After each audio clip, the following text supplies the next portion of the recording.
Here's integrated 3, problem 2-121. It wants us to find the measure of angle C in each triangle. I wrote this tiny one, I guess you can't really even read that one. I wrote this tiny little triangle over here because when I looked at my first triangle, I thought it looked familiar because I know there's special triangles called 30, 60, 90 triangles, and on a 30, 60, 90 triangle, the short leg is 1, and the hypotenuse is 2, and the longer leg is root 3. And so that's a ratio. And so this one kind of, when I saw it, it reminded me of the 30, 60, 90 triangle. And so I could test that out. If this is the longest leg, then this would be half of the longest leg, which is 8, and then this would be 8 root 3. So this really is a 30, 60, 90 triangle, so that tells me that this is 30 degrees. But you might not recognize that, and if you didn't recognize that, it's totally okay. You can just use your SOHCAHTOA. So if you didn't recognize it as a 30, 60, 90 triangle, then you would go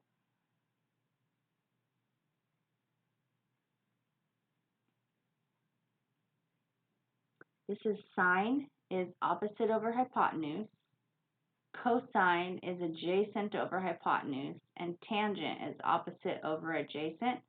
I call them the SOHCAHTOAs, but these are the trig functions. They're the trig ratios, and we can use these because we have a right triangle. You don't want to use these if you don't have a right triangle, but this is a right triangle.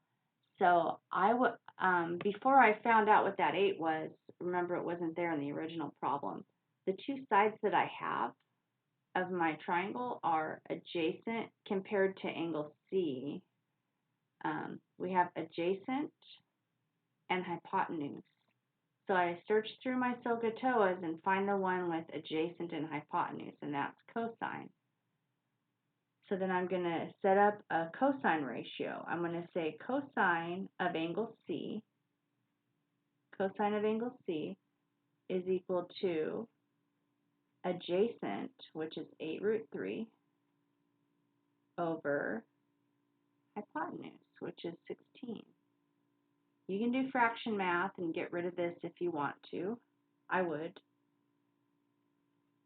And then I would just, if cosine C equals square root 3 over 2, then C can be found by taking the inverse cosine of both sides. So I'm going to inverse cosine both sides. So if I inverse cosine a cosine, they cancel out. Kind of like if you multiply by 2 and then divide by 2, how it cancels it out. They're inverses. So I end up with C by itself equals cosine inverse, or inverse cosine of root 3 over 2. Now I'm going to ask my calculator what is the inverse cosine of square root 3 over 2. So let's see. On my calculator, I have to push shift cosine, and then I can just type in the square root 3. I have a, square root 3. Oh, that didn't work. Okay, I know what to do. Inverse cosine. And I'm going to type the fraction, and then I'm going to put square root 3 over 2 inside there. So you're going to have to figure out how to do that, or just use special triangles. Square root 3 over 2. I'd like to close my parentheses. Maybe it'll know. I'm just going to push equals and see if it knows.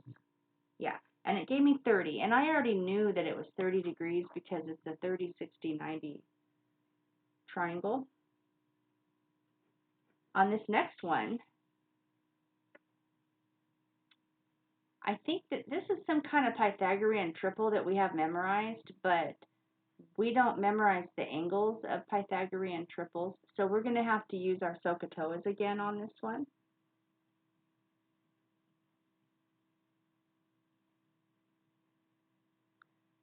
So I'm going to look at angle C, and compared to angle C, this 12 is adjacent to C, and the 13 is hypotenuse of the triangle. So adjacent and hypotenuse. So again, adjacent and I got cosine again. So I set up a cosine ratio.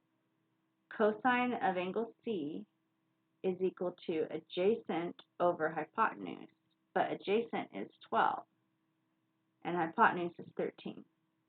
And then I want to get C by itself, and so I'm going to inverse cosine both sides. This time I'm just going to show it like this. I inverse cosigned over here, they went away. And I inverse cosine over here, and I get 12 over, cosine inverse of 12/13. So then I'm just going to put those in my calculator. Cosine 12/13. I can do it this way. And I got about, this time I got 22 degrees-ish. And let's check that, and that's right.